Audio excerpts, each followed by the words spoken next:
67% of self-storage renters live in a single-family home. Garage, oh my gosh, that's so sad. And 33% of people say they have lack of space and they have trouble finding time to do the decluttering, which is no surprise because we also have overscheduled ourselves. Let's get into how to get that decluttering done and consider going a little bit minimalish. Okay, now you don't have to go extreme, so don't be scared. Now you can take your house from cluttered and overwhelming to simplified and calming, just with a little bit of minimalism. Hey friends, I'm Robyn. I help overwhelmed people declutter all of the excess from their lives so that they can start living them. All right, grab your tea and let's go. So when people see minimalism, they might think scary and stark, but that's not really the case. It's actually more of a lifestyle and you don't have to go to extremes, but we can get to that in a minute.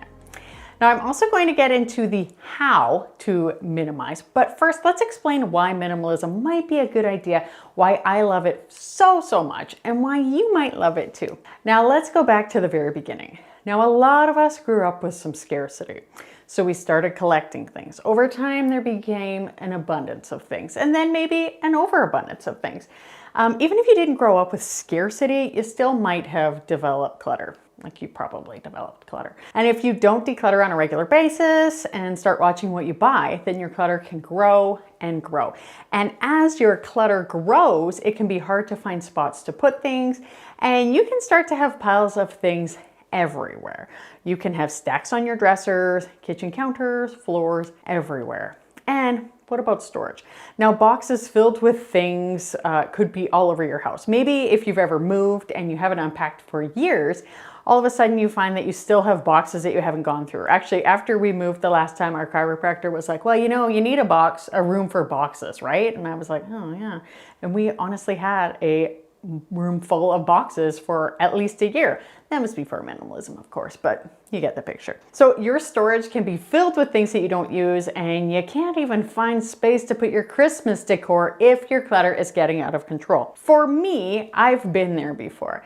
And as an emergency nurse, things were real hectic. I was in a really busy, stressful emergency environment. I would come home, I would just really want to relax. It was 12-hour days, and like I said, really stressful. I just wanted to decompress and spend time with my family.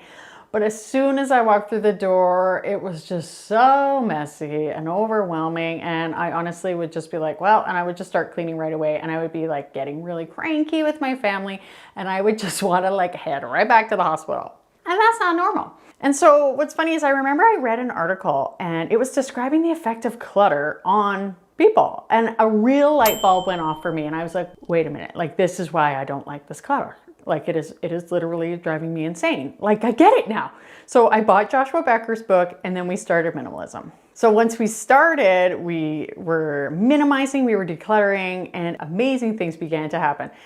In just a minute, I'll just discuss how we got started. But first, how does this sound? You come home to a clean, tidy, simplified home.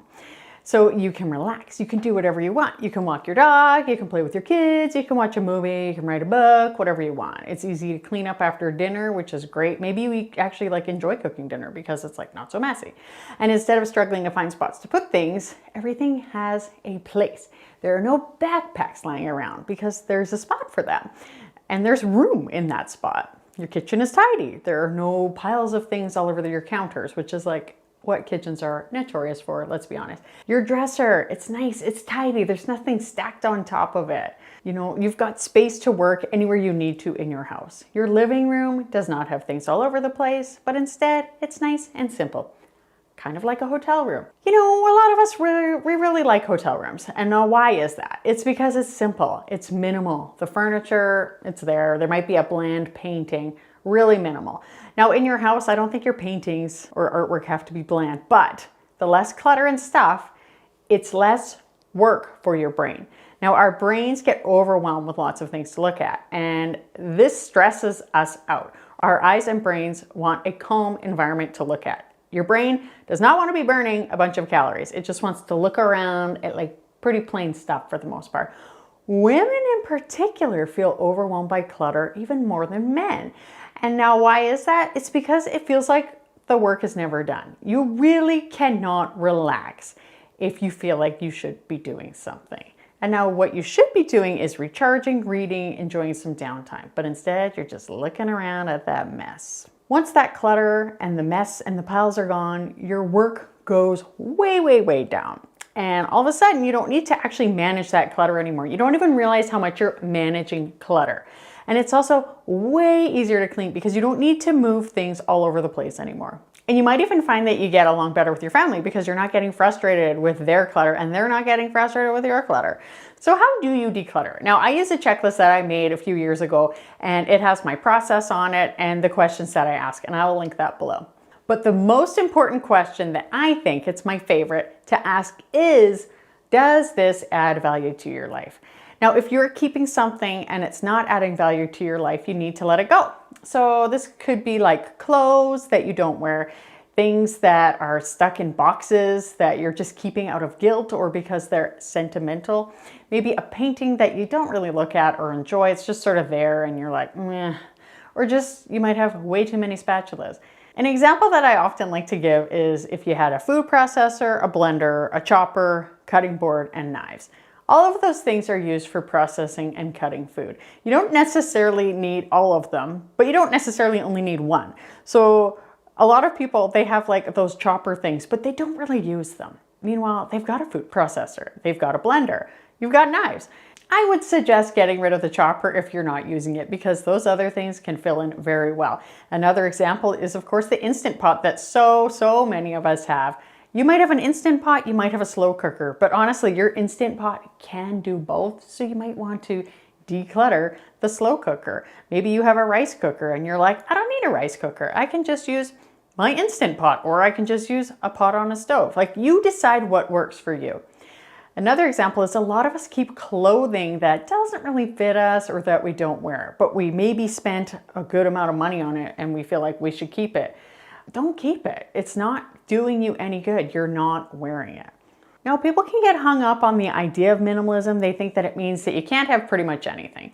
Now, some people go real minimal, like Joshua Becker. He's an example of one. And I mean, they have less stuff than we do. We are minimalists, but we're not extreme minimalists. We don't keep extra things around that we don't use, but we also don't get rid of absolutely everything. We have things around. We have paintings. We have a few ornaments. We have enough furniture for the family and a guest or two. I'm not saying Joshua Becker doesn't have those things, but I have appliances in my kitchen. We even just invested in a pasta rolling machine because we love cooking. My son loves making fresh pasta, but let's face it, he'll be the one keeping that when he moves. You know, the point is not to keep things that you don't use. Declutter the clothes that you don't use. Manage your paperwork immediately so you don't have extra paperwork lying around. Evaluate your artwork, your ornaments, and your storage. Also, be mindful about what you buy. It was not an easy decision for me to actually buy the pasta roller, and I honestly thought about it for the better part of a year, and finally I was like, yes, I will buy it. And I'm glad we did. It's very good pasta that comes from it. Another thing, borrow things when you can instead of buying them. A lot of times people don't realize that they can borrow things from people instead of, like, you know, for me, I want to start canning things next summer. Well, maybe I'll just borrow a canner from someone, you know. I don't necessarily have to have that. And then I can lend them something as well. I have a set of bolt cutters that I bought specifically to make a trellis. So I have bolt cutters. If you have a canner that I can borrow, that would be great. And now when you downsize and declutter, you make way more room for living. You make more time and you can save money on what you don't buy. You will be happier, you will be less stressed, you will be more relaxed because you are not surrounded by the burdensome clutter all of the time. And now just a nice, simple surrounding that is inviting and calming. And you don't also, like I said, you don't have to go extreme, but you might find that you actually end up removing more and that you're just much happier as a result of that. You don't have to go extreme either, and you might find you even declutter more as you keep going. But if you don't know exactly how to declutter, keep listening because I have some secrets to share with you. Clutter can make us completely overwhelmed. It is chaos. It's got to go. Let's start dealing with it today. Here is how I changed my life just by creating a supportive environment. I will tell you exactly what to do, start to finish. So the very first thing you need to do is recognize why you want to change and declutter in the first place, what's bothering you. Now, just wait, I'm going to get to some really, really good tips here. But this is really important because you can't really make a huge change, like a permanent change, unless you're really recognizing what is holding you back. So I want you to recognize what is bothering you about the clutter. And you could be like, well, the clutter, but really what's bothering you? Is it making you stress? Is it making you anxious? Is it hard to focus? I could not focus with the clutter. When I was in nursing school, I went back to school when my youngest was 1, and I have 3 boys. And I had so much clutter that I literally had to leave. I had to go to the library to do my schoolwork because I could not focus.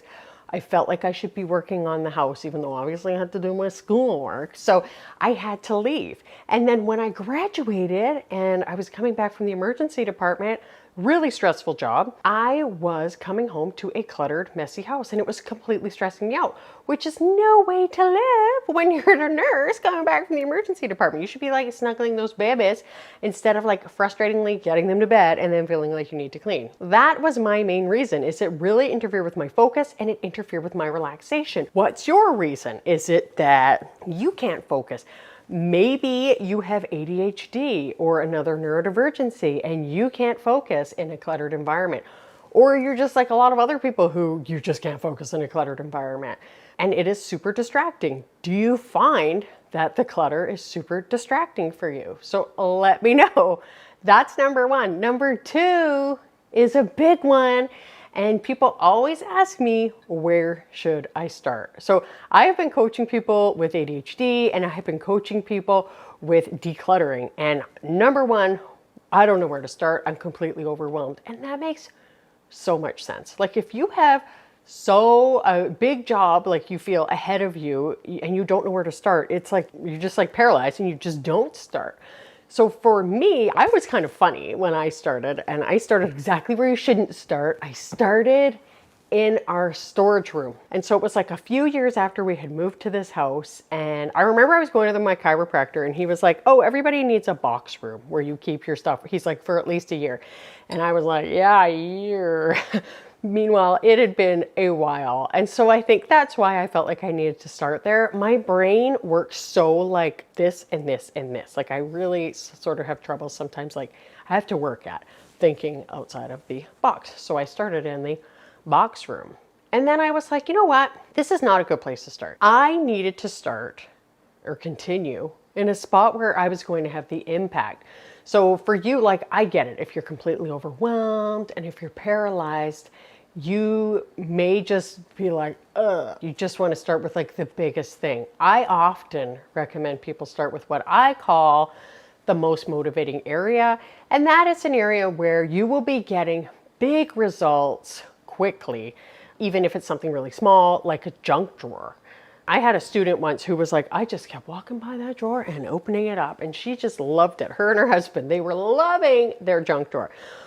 But you can just start anywhere, I think, especially if it is an area where you are going to like have a huge impact and you're going to be like you can really enjoy it and that it motivates you to continue. So that's why I call it the most motivating area. By the way, I hope I told you, make sure you have some tea because this is going to get juicy.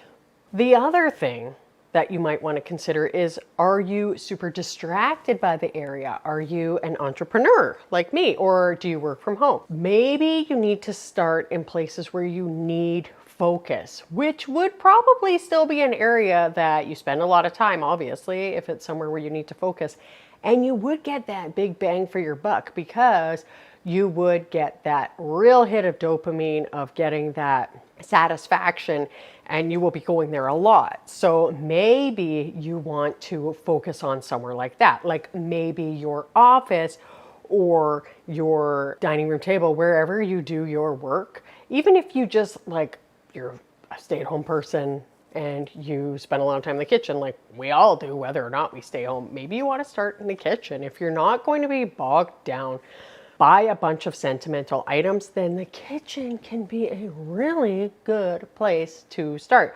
I think if you have focus problems, start wherever you need to focus most, because then you will be able to get the most benefit. And let's jump to my office so I can show you that. Welcome to my office. I love my office. I keep this room so tidy, so decluttered, so minimal. It does not have much in it.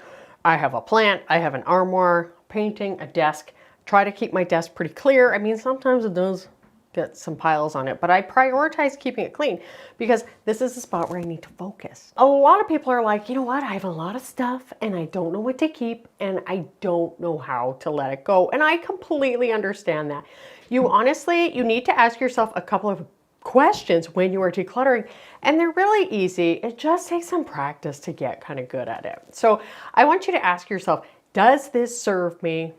Does this add value to my life? That is how you can decide what you are keeping. Clothes, do they fit? Do you like them? Do you feel good in them? Sometimes we keep clothes because they cost a lot of money, but they don't look good on us. We literally are never going to wear them, but we still hang on to them. I literally bought a couple of shirts this last winter, did not try them on. I should have, bought them in a different town.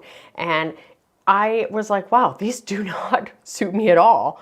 And I could have like hung on to them for the long term, but then I was like, why? Like, yeah, like chalk it up to like try on clothes from out of town, right? But instead I was like, nope, I am going to declutter these. These are not serving me. Or you can be like, I'm going to set them aside, see if I use them for the next season. But if they don't look good on you, like obviously, don't bother. Another thing, like you could even be like artwork or paintings. Like if you don't use artwork, like if you're keeping it put away, then you shouldn't keep it. I'm not doing the painting any favors by keeping it. So you need to honestly just make some tough decisions. Does this serve me? Does this add value? If it's duplicative things and you always reach for something else, is it something you should be keeping? Probably not. But you also have to practice self-control. I want you to be realistic with what you're keeping. I want you to resist the urge to keep things you know you should be decluttering. It is seriously like me knowing that I have like a couple of hangnails that I need to really resist chewing on because I know if I chew on them, it's literally just gonna make the problem worse. But I just keep doing it. Ugh. Self-control, right? Go through those questions. And if it's sentimental, that's a completely different thing. Sentimental things, there aren't very many of them. They are true treasures. They should fit on your dining room table, as the great Peter Walsh says. But other things, you need to just be realistic. Should I keep this? It's not serving anybody, right? And so I want you to really ask yourself, if you're wanting to keep something and you kind of feel like you shouldn't, is it worth keeping that just because you want to have the memories associated with something or because you paid a lot of money for it? I want you to ask yourself, like, is it worth it? Wouldn't you like to have a clean house? Isn't it worth getting rid of all of that extra stuff so that you can enjoy your environment? Now, another thing I want you to remember, don't get overwhelmed. Now, I know you might be like, Robyn, you have not seen my house. I get it, right? Like, we can be overwhelmed. We had a lot of stuff to declutter. Like, we're a family of 5. Rome wasn't built in a day. I know people say that all the time, but you know, it's like, I used to get my eyebrows waxed, and with the last couple of years and all the crazy stuff going on, I was like, I guess I need to start blacking my eyebrows. I hate it. First of all, I'm really bad at doing the left side. I find I get the best luck doing it in the car. So I either have to use my left hand or my right hand, but my right hand doesn't like want to move in that direction. My left hand isn't very good either. I mean, my right eye is just going to have to look better. That's what it's going to be. Right hand, so much better. Left hand, bad. I do it bit by bit. I literally cannot do all of them in a day. And it's just like that with decluttering. Just do it bits at a time. 30-minute increments. If you're on a roll, keep going, but don't make it an event of it. Don't be like, I'm gonna do it every weekend, every day for the next 3 months until it's done. Don't do that. Instead, what I recommend is just spend a couple of minutes every day, 5 to 30, preferably 30, but you know, some days you're gonna be not feeling well, or you're gonna be busier, and maybe you can only do 5 minutes. Just make sure that you're consistently doing it every day, and then you will make it happen. It will be wonderful. You are going to have an amazing decluttered house. For me, I consider myself a reasonable minimalist. We don't have a lot of extra stuff. We have all of the stuff we need.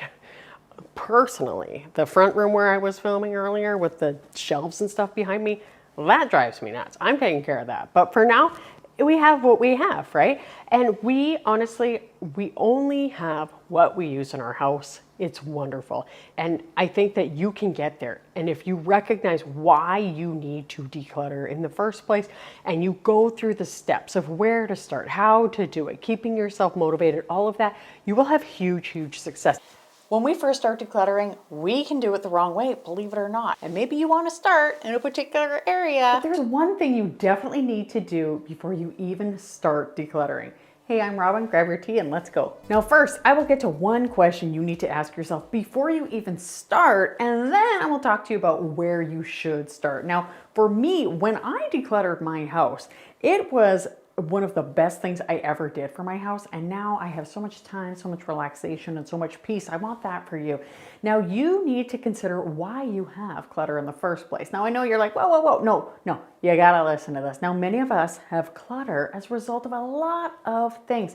It can go back even to childhood. There are a lot of reasons. Maybe you grew up with somebody who didn't let you have a lot of things, so you're happy to have a lot of things, or there wasn't a lot of money, so you couldn't have a lot of things, or there was so much, so you're used to that. The thing is, a lot of people after the Depression felt like they wanted to just get more and more things because they had been deprived for so long, and that passed down to different generations. Another thing is shopping habits. Shopping habits can be a reason why a lot of us have a lot of clutter.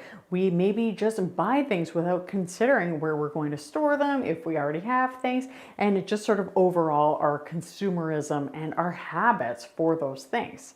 Another thing, which I have talked about before, is Swedish death cleaning. Now, this was described by a lady named Margareta Magnusson, and she describes 3 instincts, as she calls them. And it is like the clutter instinct. Basically, you want to have things around you. You like having things out. It makes you feel safe. It makes you feel good. The second one is the hoarding instinct. That is basically when you like to have things just in case. Those are the people who have things in their drawers and they love just being sure that they're ready for anything. The third one is the fear of death instinct. That would be mine. I definitely identify with that one because it's basically like your kids are growing up, you're not happy about it, or you don't want time to change. You don't yourself want to grow up. You don't want, and I don't mean like you're immature, I'm just saying like you don't want to let go of time's past. So you hold on to things. This might be one reason why you have things. So I think it's really important before you start decluttering to explore why you even have these things in the first place. Because if you don't recognize why you have clutter and how you continue to get things, how you're going to actually prevent that from coming in the future. Another thing that you need to explore is how the clutter makes you feel. Now, I know you're like, whoa. I'm not saying you need to go to a therapist or that I'm your therapist or anything like that, or that you need to, explore how you felt about your second grade teacher or the mean little kid down the street. What I am saying is you need to explore how the clutter is impacting your life. So does it make you feel stressed out? Clutter made me feel super stressed out. I didn't even realize it. And then I was like, wait a minute, I can't relax. That's another thing. Does clutter make it so you can't relax? Do you feel so burdened by having all of this stuff around you that you can't sit and put your feet up? Because when you get home from a long day, you know that you have piles of things here. You've got stuff on the stairs. You've got piles in your kitchen, and you just ultimately can't relax to the degree that you could if you didn't have that clutter. Another thing, it basically can just make you feel terrible overall. Maybe you feel bad about yourself. I've talked about nuts, the nagging unfinished task. Those are basically when you walk by something and over in your brain is like, you didn't do that. You didn't do that yet. And the thing is, we need to get these things out of the way because this stress compounds over time and it makes us feel bad. And you can't make a big change without dealing with the absolute foundation of why you have the clutter in the first place and how it is making you feel and how it is impacting your life. Now, a lot of people want to just start and rush and start decluttering. And this was my own problem in my own house. Once I started decluttering years and years ago, and I was not actually recognizing why we even had the clutter and that I needed to change some habits. I needed to change how I thought about things. Yeah, I thought I just needed to go through and get rid of a few things, maybe get rid of a few baby things, and I would sit and be like, oh, you know what? We need to get rid of this. We need to get rid of that. I didn't know that. Maybe we thought we needed to just buy more storage furniture and then that will solve our problem. But the thing is, that is never going to solve your problem.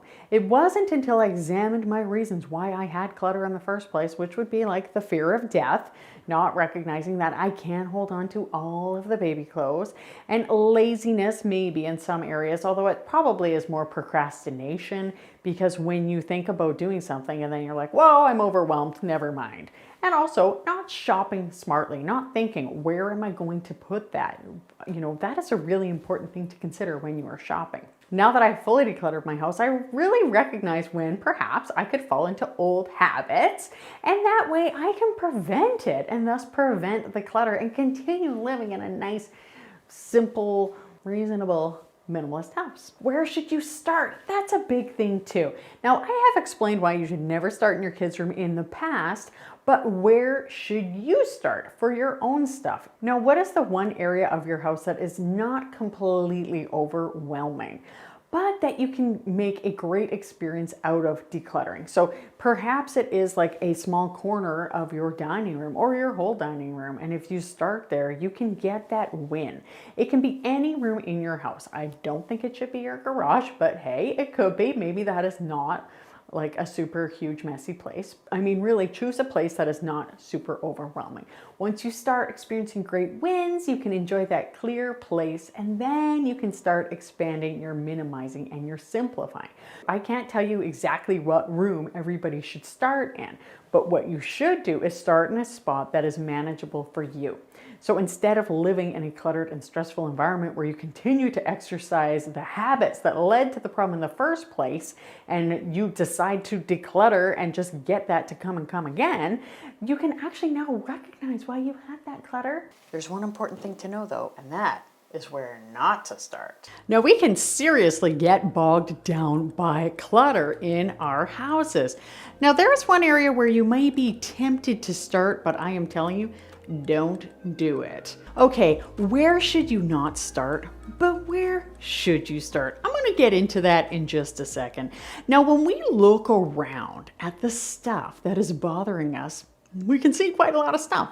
And often we see other people's stuff. We can see clothes, hobbies, things they don't use, things they've forgotten about, things that are just lying around. Now, some things really stick out to us and we're like, that could totally be decluttered. And we might think it's a great place to start, and we want to start with these other people's things, but I'm telling you, don't do it. I'll tell you a quick story. Now, my grandparents just moved out of their house this last summer, but for years and years and years, they would try to declutter each other's things. And my grandpa, I would go over there and he would be like, do you want this? And he'd be trying to give me grandma's stuff. And grandma would be doing the same thing. That is not okay. You can't be doing that. Even though you are frustrated with your other person's stuff, you can't start decluttering the other person's stuff.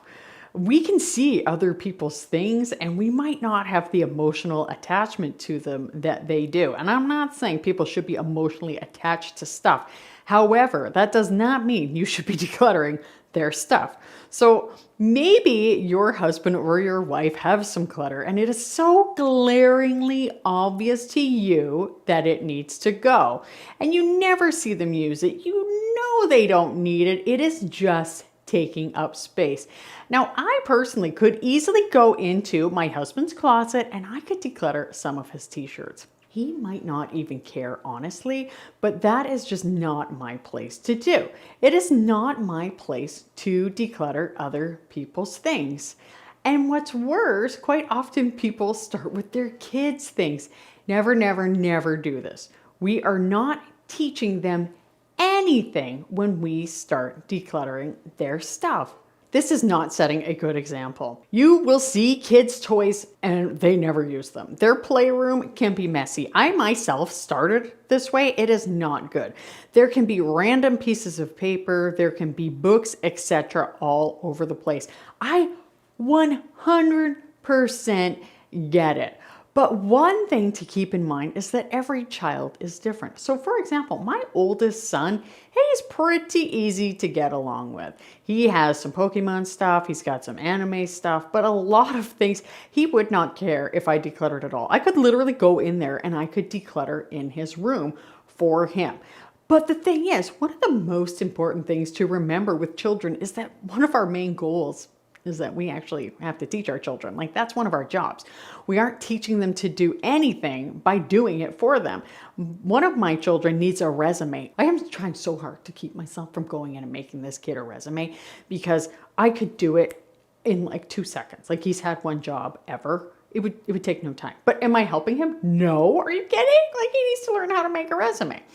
So what's worse, if we go in and do it for them, we're teaching them that we don't even respect their boundaries. We aren't honoring their space if we declutter their room. And worst of all, we're showing them that we don't trust them to make decisions for themselves. So my middle son would be so offended if I were to go in and declutter for him. He's really private, classic middle child. And he is fiercely, fiercely independent. So if I were to go in and declutter his room, he would be so upset with me. So the reason we want to declutter other people's things is because we find decluttering overwhelming. And often we look for the path of least resistance. We are just like water. We are just looking for the easiest thing to do. And that means we might want to start with other people's things, but don't start with other people's things. So where should we start if we shouldn't start with other people's things? I think the very best place to start is with your own things. Now, I know you were expecting me to say this, but just listen, there's more. Start with an area of your house that will inspire you to keep going.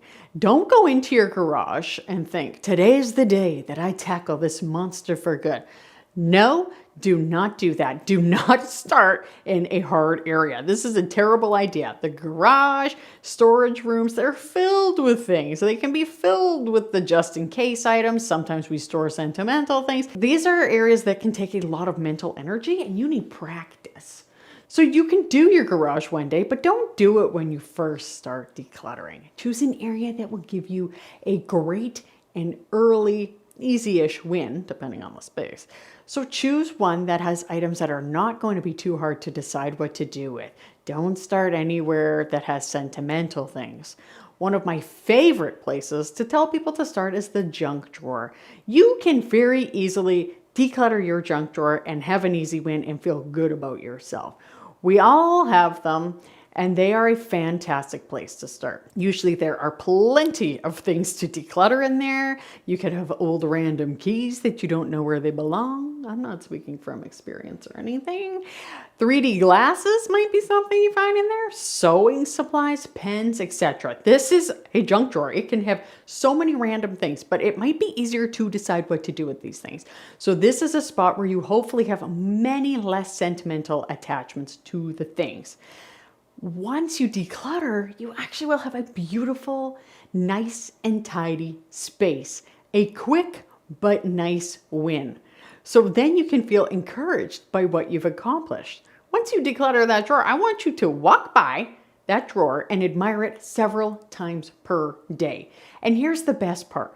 Like it or not, your family will be affected by this. Show it to them. Point out the benefits. How easy it is to find things, how neat and organized it looks. Tell them it makes you feel so good to look in there and say, it wasn't that hard. So if you want to inspire your family to do more, you can ask them to help you declutter a particular area. This works so great with kids and spouses. So ask your child to help you declutter a part of the hall closet and try only to focus on your things. They might even find one or two things of their own, but don't ask them to declutter their stuff or even bring it up. If they find something, that's great. Just lead by example, but don't make it about them for the first little while. Ask your husband to help you declutter the Tupperware drawer. there's almost always something in there that can go. So if he hesitates on something, just say, but do we use it?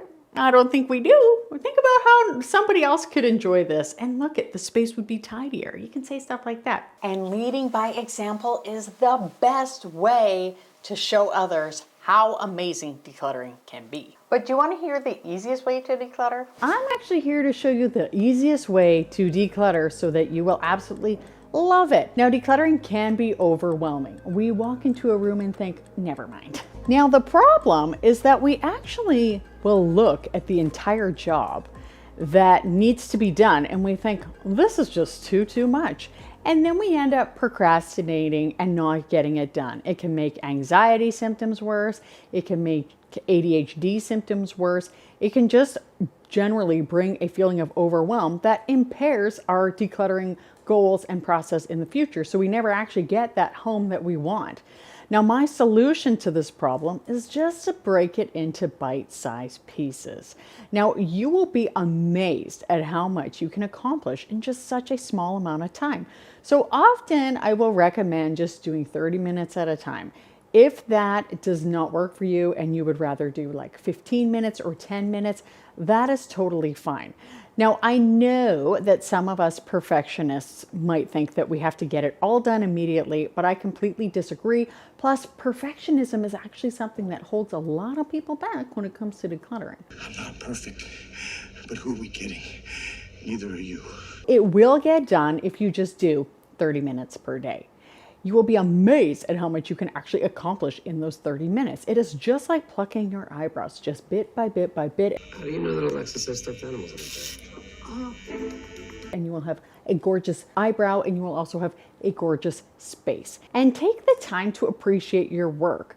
Now, before you leave a space that you have been working on, I would love if you could just turn around and see how great it looks. You need to enjoy your space. Have a look in the box that you've decluttered and say, yeah, I did that. That looks good.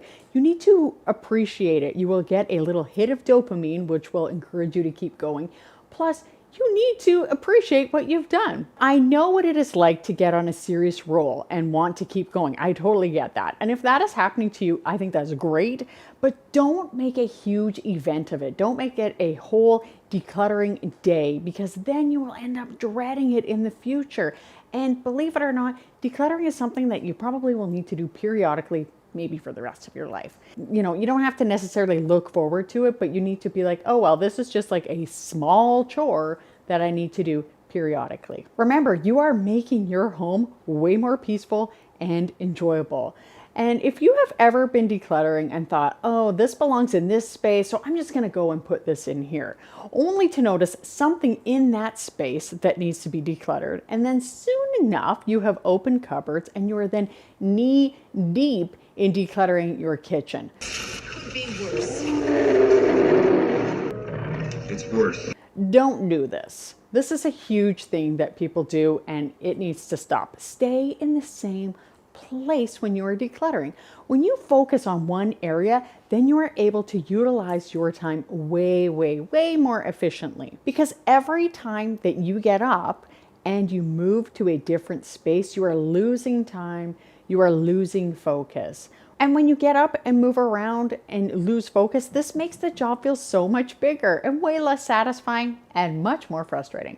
So when you stay in the same space, you can also see the results way more quickly, which will feel great. At the end of your decluttering session, you can see how much you've done, and I know you're going to start appreciating what you've done. You will be glad that you stayed in the same spot. You can also finish that space in a much more timely manner and therefore experience a great win of a completely decluttered space, which is awesome.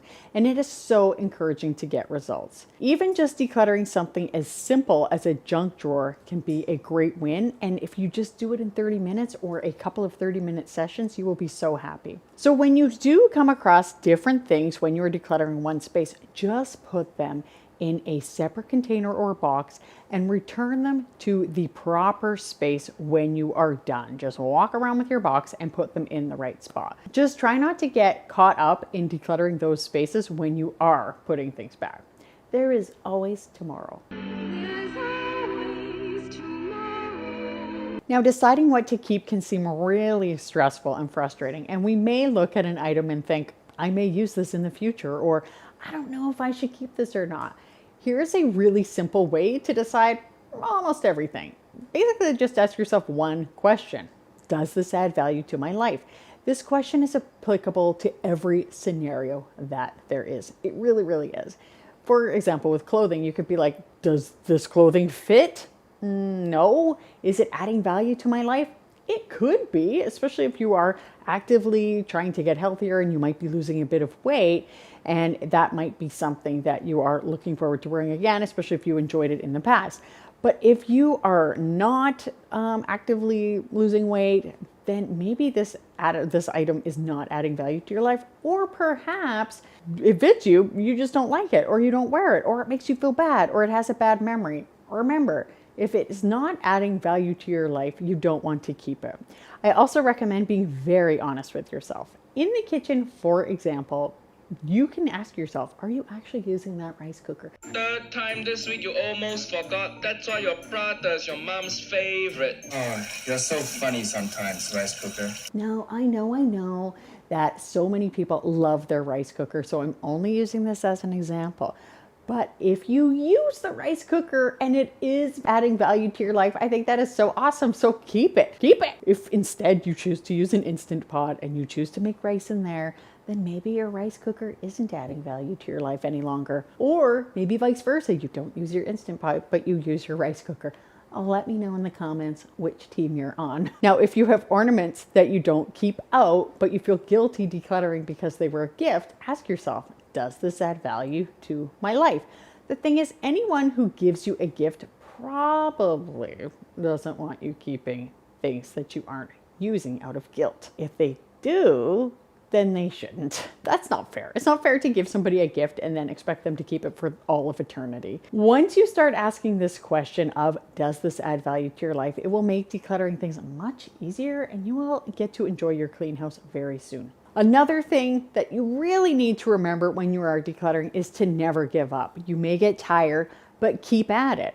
30 minutes per day. Like I said, if you're tired, drop it down to 15. And not every day has to be the exact same. The most important thing is just to let it be easy and be consistent. Don't make decluttering hard. Let it be a normal part of your day, a normal part of your life. Simple and easy. Spend your 30 minutes decluttering like you spend your time cleaning the kitchen. You do it every day. Let it be easy. Let it be a normal part of your life. You will absolutely adore your clean and tidy home when you get it. But if you are sick of having so much stuff, You are tired of the clutter. It is surrounding you and you're overwhelmed and you just don't know what to do. I think I have an answer for you. And I think that you need to join the revolution. Now, so many of us struggle with just having so much darn stuff. Now, we may not realize what a burden it truly is for us. So I myself took years to understand what the problem actually was. Now, when my kids were little, I would always try to clean. And I'm afraid there are going to be a lot of air quotes in this. This involved moving things around, creating piles, and organizing. It even got so bad that when I would come home from working in the emergency room as a nurse where people were dying and trying to die and there were really traumatic things happening, I would come home from that stressful environment. Then I would actually start cleaning my house because it just felt so messy. It wasn't that refuge that I needed at the end of such a stressful day. I was managing my stuff, which does not feel good. And I was also completely overwhelmed and I honestly didn't even know how to keep on top of things. So working full time, taking care of my family, I had no time for hobbies, no time for fun, and I really was just trying to keep the house clean and going to work. So one day I recognized that my stuff was actually holding me back. So I started decluttering, which I kind of started the wrong way. It basically led me to continue to repeat the same problems over and over again. For example, I thought, I just need more storage furniture. IKEA, here we come. Instead of recognizing that it wasn't a lack of storage, but it was an overabundance of stuff. Have you ever been organizing things only to find that you are completely frustrated? So many things don't even have a category. We keep them because they are sentimental. One example is a small trinket that you might get in your Christmas stocking. Perhaps it is a metal puzzle that you find in your stocking. I'm only speaking from an example. This didn't actually happen to me every single year. Anyway, now you may be moving this little thing around your house for years, from this drawer to that one, then from this box to another one, and then into another drawer. You keep it because it is sentimental. You got it at Christmas after all. I mean, it reminds you of something. The thing is, it's actually not sentimental. It just reminds you of something. It reminds you of Christmas. You might not even be able to identify which Christmas. We need to redefine what is sentimental. Sentimental items are not everything that reminds you of something. And I'm not going to get into that too much because I have a couple of other videos on that. But just remember, there's a difference between a trinket and a treasure. Now, I think we need to start a revolution. Help! Help! I'm being repressed! I want to start this revolution of minimalism. Now I know you're probably thinking, yeah, Robyn, you're a little late to that. That's actually been done. I mean, there's this person and this person and this person, and they have already started that. I'm actually not talking about a revolution of extreme minimalism. I'm actually talking more about a revolution of a different kind of minimalism, what I like to call reasonable minimalism. Now, a lot of people, when they think of minimalism, they think of a very stark blank space. Something that's not comfortable, maybe there's nothing on the walls, it isn't lived in. You might even imagine just having like one of everything for every person in the house. So maybe there are like 3 people in your house. You have like 3 cups and 3 plates, and then you wash them between every meal. It sounds like a lot of extra work, really, and a lot of extra washing. That may work for some people, and I am not at all dissing that, but I don't think it works for most. You also might picture yourself going without. But that is not what I'm talking about. I'm talking about reasonable minimalism. The whole point of my reasonable minimalist revolution is to get back to where we should be. Our homes that should be peaceful. A home that doesn't cause stress. Instead of coming home from the end of a stressful day and feeling more stressed, you actually come home and you feel calm and relaxed. It is a home that is peaceful and fills you up instead of tearing you down. Also, no more flagrant consumerism in our revolution. Instead of going shopping as a thing to do, how about going for a hike? How about spending time with friends or family, or quality time alone? You also won't have boxes of things that you are not sure why you are keeping. You won't have piles of things here and there. No closets that are just packed full. Just a home that serves you and is a place of peace. I'm going to get to the rules in a second, but let me know in the comments if you are joining me. You also probably should join our Facebook group because we are a very encouraging bunch of ladies, and they are like so awesome in there. Now, for the revolution, you need to make the rules, but you need to use what you keep. And I mean, use it. Probably within each year, you need to use it at least once, if not more often. One example of something that I have chosen to keep is that I have an ice cream maker and I use it a couple of times a year. I feel like it's worth it for my kids to have homemade ice cream for now, but maybe not forever, but for now. And I probably won't keep it forever. Your clothes, do you wear them? Do you wear your seasonal clothes? You might not. Now, the odd piece you may not even use once per year, but some things you might wear a couple of times a year, and it is very useful. And I think that's great. I mean, ultimately, the rules are up to you. You may also find that there are some things that you're like, I am choosing to not have this, and you prefer not to own it. I always talk about lending and borrowing things. I love my beloved bolt cutters, so you're gonna see that again. But I got them for $20, okay? They were used and they were perfect when I was building my trellis. I want to lend those out to people because I like to lend things to people if they need it. But I also like to occasionally borrow something instead of having to buy it. Although I will remind you, take very good care of the things that you borrow, and also only lend things to people that will take care of your stuff. Now, I am completely digressing here, but I want you to join me in the revolution. But sometimes before you start that revolution, you might say, when do I organize? When do I simplify? Let's get into that. Now, I often have people telling me that they need to organize their kitchen, their garage, their storage room, their basement. It goes on and on. Now, sometimes this really isn't the case, but sometimes it is. So I am going to start with the junk drawer. Now, the junk drawer is something that a lot of people have in their house. And I actually have had the odd person who was like, I don't have a junk drawer. And I was like, that's awesome.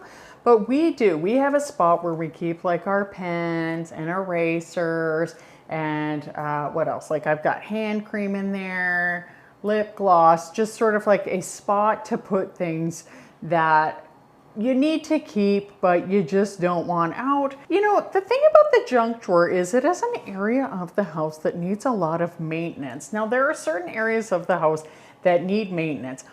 The junk drawer is one of them. The garage is another one. If you don't have a garage, but you have a carport, it might be that. It's areas where a lot of things are coming in and out of. And the junk drawer is one just because people throw things in there.